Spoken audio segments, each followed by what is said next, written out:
Hello, I'm Luis Serrano and this is Serrano Academy, and in this video I'm going to tell you about the Kolmogorov-Arnold Theorem. The Kolmogorov-Arnold Theorem is a beautiful theorem which says, roughly, that any function that is continuous, no matter how ugly it is, can be expressed as a sum of relatively nice things. The theorem is this, but don't worry about the complicated formula, we're going to see it in a very simple way. Now, one of the great things about the Kolmogorov-Arnold networks is that they give rise to a new, beautiful, and very well-performing architecture of neural networks called the Kolmogorov-Arnold neural networks. If you want to learn more about these networks, you can check out this video on my channel. The two videos complement each other, but they can be seen in any order. So are you ready to learn more about the beautiful Kolmogorov-Arnold theorem?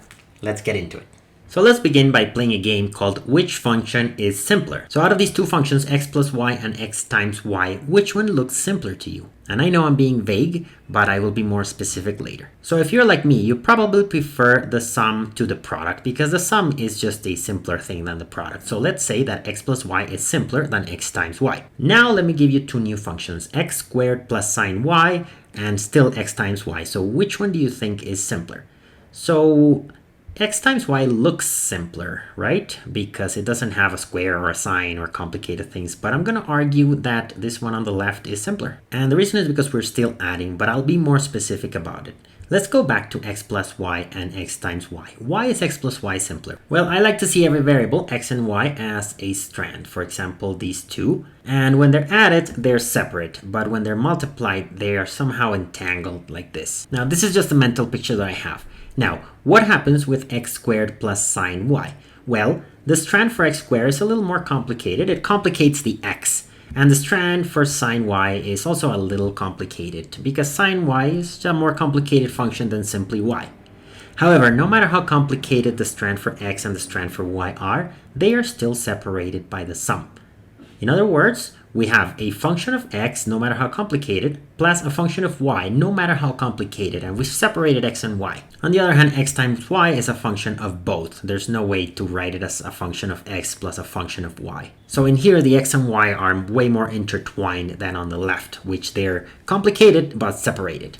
So we're going to just call them separable and non-separable. And this is not standard terminology, this is just how I call them. So on separable, we're going to have simple functions like x plus y, and then more complicated things like x squared plus sine y. And on the non-separable side, we're going to have things where the x and y are not separable, where they're entangled. X times y, for example, x to the y, or things like cosine of x plus y, which if you look at it, there's no way to separate as a function of x and a function of y. This also happens in more variables, right? In three variables, we have things like x plus y plus z, or complicated things like 2x squared plus y to the y to the y plus logarithm of z. No matter how complicated each function is, it's on one single variable. On the other hand, the non-separables, we have things like the product of x, y, and z, or things like x squared y plus z, which even though the z is separated, the x and the y are still entangled. So on the left, everything's a function of x plus a function of y plus a function of z, and on the right, things are all entangled and it's a function of all things. Now, why is it that I prefer separable functions than non-separables? So for example, for four variables, why do I prefer something like this where the strands are separated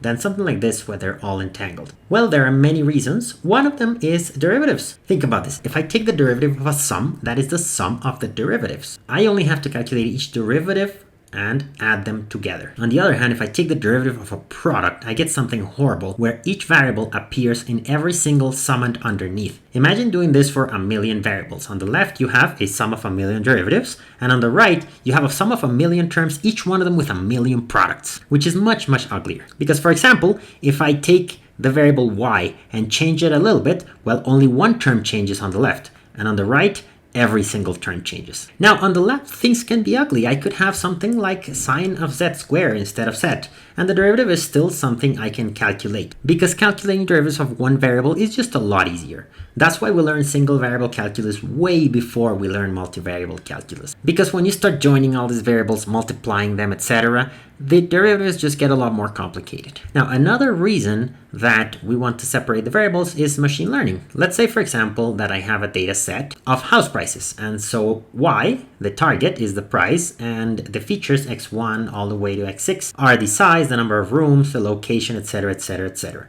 I could do something simple like linear regression, where the estimate of the price is a sum of some factors that are scalars times the values of the features. That's simple, easy, and it's called linear regression. The moment I start adding products of variables, things get complicated, and I no longer have linear regression. Now I have things like polynomial regression or even more complicated regressions. Now here's the thing.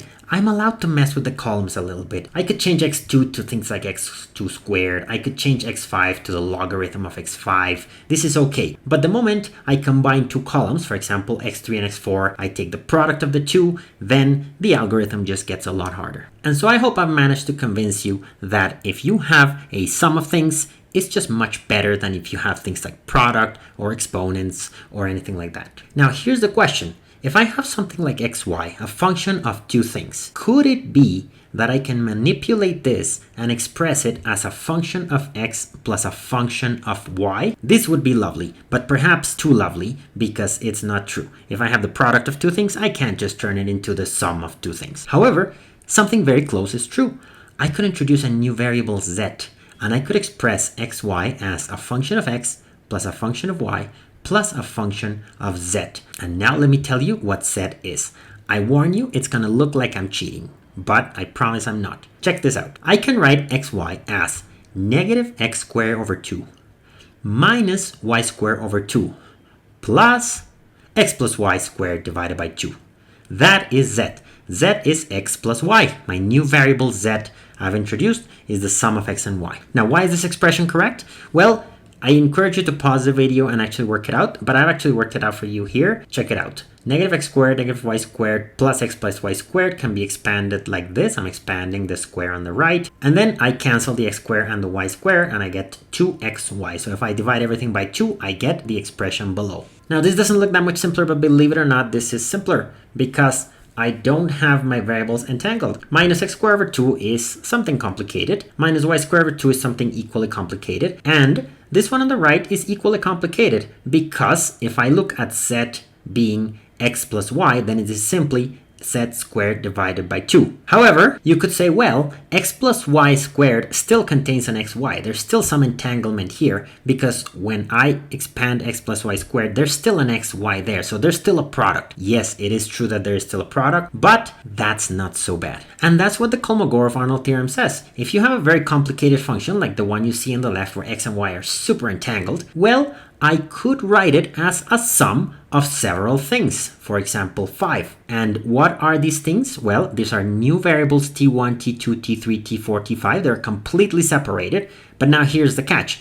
Each one of the t's can be expressed as a sum of a function of x and a function of y. Now this may look confusing, I will elaborate on this, but the essence of this theorem says that if I have x and y really entangled, I can write this as a sum of 5 things, each one on a single variable, and each single variable is a sum of a function of x and a function of y completely separated. Let me be more specific. Now let's change the variables to x1 and x2 because we're going to need to add more variables. And so, some function that really entangles x1 and x2 can be expressed in the following way. I'm going to take just x1 and x2 several times. I'll tell you later how many times. Now I'm going to operate on x1 and on x2 separately, and these functions are called phi 1, 1, phi 1, 2, all the way to phi n1, phi n2. Notice that on the right, everything is separated. The phi's could be horrendous, but that doesn't matter because the x1 and the x2 do not entangle. Now this would be lovely, but it's too nice to be true. This is not the case, but I just need one more step. I'm going to introduce some functions called capital phi, and what they do is they operate on the sums. So capital phi 1 operates on the first sum, capital phi 2 on the second sum, all the way to capital phi n, which operates on the last sum. Now this is very likely to entangle the x1 and the x2. They're no longer separated, but at least the entanglement is controlled to the capital phi functions. Now this can be seen in another way. I am going to call each one of these sums of a function of x1 plus a function of x2. I'm going to call them, let's say, t1 and t2 and all the way to tn. These are my new variables. Let's not forget that they are a sum of something of x1 plus something of x2, but we can still treat them as individual variables. And now the phi's operate on the t's. So phi 1 of t1 can be really ugly, but it's only a function of t1, and the same thing for phi 2 of t2 and all the way to phi n of Tn. And these are the capital Phi's I'm talking about now. The capital Phi's could be complicated, and they could really complicate our Tn's. But that doesn't matter. Each Ti is the sum of some function of x1 and some function of x2. Now here's a question. How many of these terms do I need? Well, it's actually a really nice number. It's 5.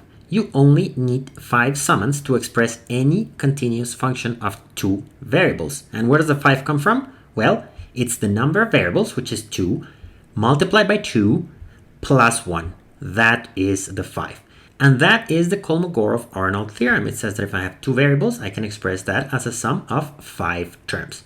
If I were to have 3 variables, well, I can express that as a sum of 7 terms because it's 2 times 3 plus 1. And every time it's going to be 2 more. So if I have a function of n variables, I can express it as a sum of 2n plus 1 terms. So I'm going to express it as a summation formula like this. And now we're almost done with the statement of the theorem. It says that every multivariable continuous function can be expressed by a finite number of single variable functions. And if you remember what each TQ was, it's a sum of functions of the xp. So I can think of TQ as a single strand, and over here is where you have functions on all the separate strands. So we can write the sum like this, and this looks like a complicated thing, but no matter how ugly the function f is, this is the important thing, no matter how complicated f is, the part that's inside the bracket is a bunch of functions of the xi separated. Now if we take this sum as a new variable, then the capital Phi q are going to operate on this variable. So it's a really nice way to express the function f as a sum of things. Now notice there's an asterisk,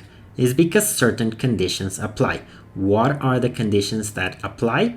Well, it's one that actually works well for machine learning. It says it works inside a nice closed bounded region.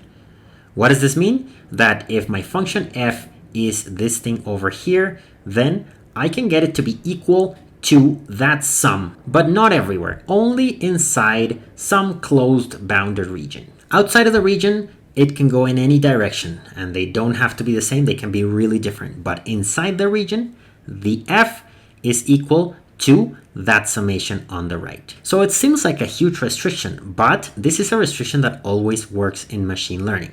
Why does it always work in machine learning? Because machine learning is based in datasets, and no matter how big a dataset is, it always fits inside a closed bounded region. So any theorem in mathematics that said something, something, something, I can approximate a function inside a closed bounded region works for machine learning, because all datasets are inside a closed bounded region, and it doesn't really matter to us what the model does outside of the dataset. We only care about how the model behaves close to the dataset. Now here is a problem that may arise. As you can imagine, if the part on the left, which is f, can be really complicated, well, something in the right has to be really complicated, because you can't just get rid of complications that easily. And the problem is this, that these small phi functions could be really ugly. They exist, but they could be so complicated that we can't really work for them. But there's good news.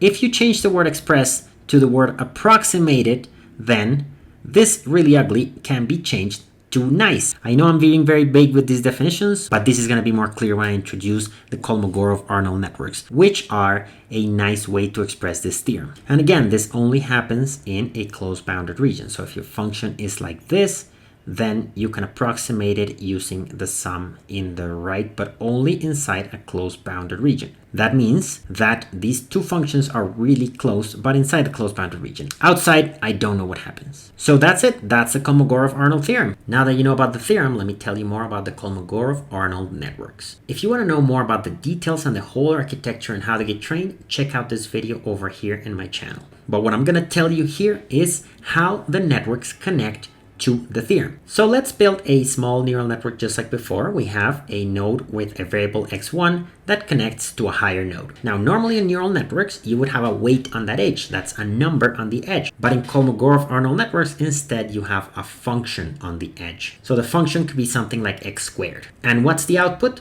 Well, for the output, I simply take the function and apply it to the variable. So I get f of x, which is x squared, applied to x1, which gives me x1 squared. And if I have more variables that connect to this node, for example, x2, with an edge containing, let's say, the function g of x, which is sine of x, then on top, I'm going to add the sine of x2. So it's the function applied 2x2. So as you can see, the node only adds things. That's why it has a plus, so it's simpler there.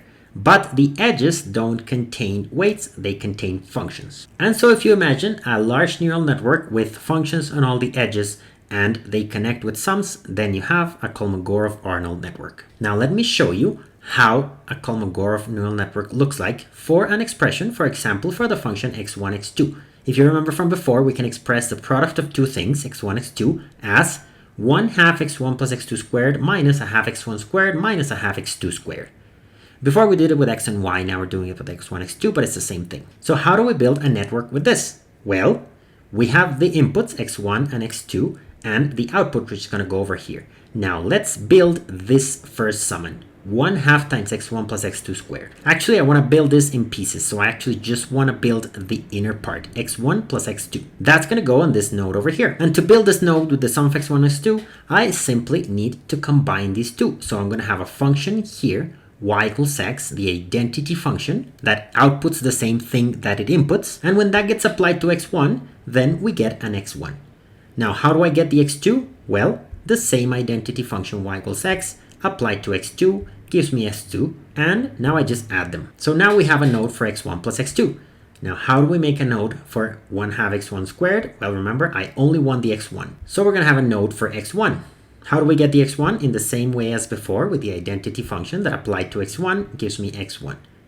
Now, I don't want to have an x2 there, so how do I not have an x2? Well, I take a different function, the function y equals 0, the function that sends everything into a 0.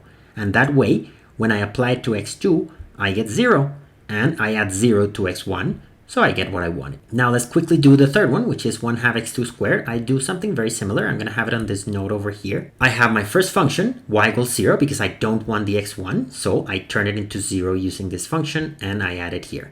And for the other one, I use the identity function that turns x2 into x2, and I add it to the 0, so I get, for the first node, x1 plus x2, for the second one, x1, and for the third one, x2. That's my first layer. And now my second layer is going to take care of the 1/2s and the squares. So how does it work? Well, I'm going to have 3 edges, each one with a function, and the function is very simple. It's simply the function 1/2 x squared for the first one, and negative 1/2 x squared for the second and third. So now, when I take this function and apply it to x1 plus x2, then I am squaring it and dividing by 2. So I get 1/2 times x1 plus x2 squared.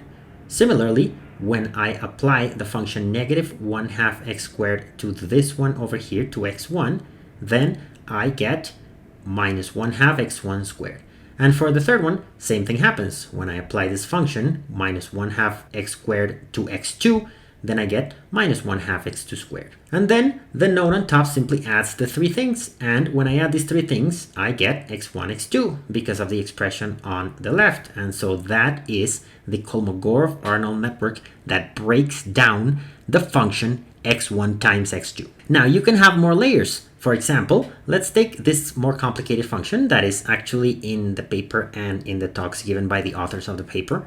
E to the sine x1 squared plus x2 squared plus sine of x3 squared plus x4 squared. So we have 4 inputs now, and we're going to build the network. The first layer takes care of x1 squared plus x2 squared. This one is over here, where the functions are simply y equals x squared. This one over here gets built like this, where the functions are y equals x squared. Now notice that I haven't drawn all the edges between the first and the second layer. So you can assume that every edge that I haven't drawn is simply an edge with the function y equals 0 like before. Now the next layer is going to take care of the sines. So it's simply this node over here with functions sine x attached to it. So now the stuff on the first layer gets applied the function sine, and it gets added on the top. And we need one more layer, the one for the function e. So it's simply a node with the function y equals e to the x, and then we get e to the whatever's on the bottom layer. And that is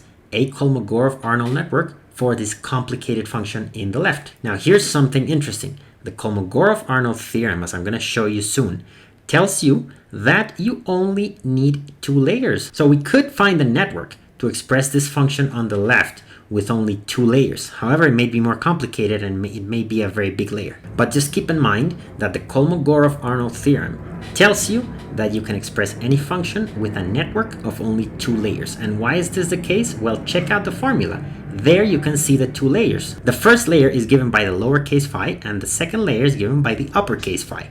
Let me be more specific. The x's are the inputs, and they are over here. The second layer is given by these functions, the lowercase phi, and it looks like this. Every single one of these edges is going to have one of the functions phi. And the theorem says that if we have n inputs, then we need at the most 2n plus 1 nodes in that middle layer. Now the final layer is given by the capital phi's. What these do is they apply a function to each one of the expressions coming out of the previous layer. These functions are the capital phi's from phi 1 to phi 2n plus 1. And then this network gives you the expression of f. Let me be more specific. No matter how ugly and entangled the function f is, we're going to express it using this network. Now, what are the inputs? The inputs are the variables x1 all the way to xn, which you can think of them as really nice straight strands. And they go over here at the input of the neural network. Now, the first layer is going to complicate these, but without entangle them. It's going to apply something to x1, something to x2, all the way to something to xn. And that's going to be the output of the second layer for each one of these nodes. I don't have space to draw them all, but imagine that out of these nodes come n complicated strands that are still separated. And then before we get to layer 2, let's take each one of those sums of separated complicated functions of xp and think of them as one variable. We're going to think of them as one thing, and then we're going to apply capital phi to them, and that's going to be the second layer of the neural network. So that capital phi is going to complicate this variable a bit, and then all we do is we add all of this in the last node, and then we get an expression of our function f. And so that's it. That is the Kolmogorov-Arnold theorem. It says that no matter how ugly your function is, you only need a 2-layer Kolmogorov-Arnold network to express it. Or in a simpler way, to approximate it using nice functions, capital phi and lowercase phi. And that's all, folks. I hope you enjoyed this video, which had a bit more math than the usual video, but I hope you appreciate the beauty of how this theorem can actually simplify a complicated function. If you like this video, please subscribe to the channel and you'll get to see a lot more of this material. My videos will always be free, but if you want to support me even more, I encourage you to join the channel or to support me on Patreon. Any of these two will give you some really cool perks, like early access to videos, Q&As with me, and even your name on the videos. So I encourage you to check out this option. If you want to follow me on Twitter, you can also follow me, Serrano Academy, or you can check out my page, serrano.academy, where I have a lot more material, courses, blog posts, videos, etc. You can also check out my book, Grokking Machine Learning. Here is a 40% discount code that also appears on the comments of the video. So thank you very much, and see you in the next video.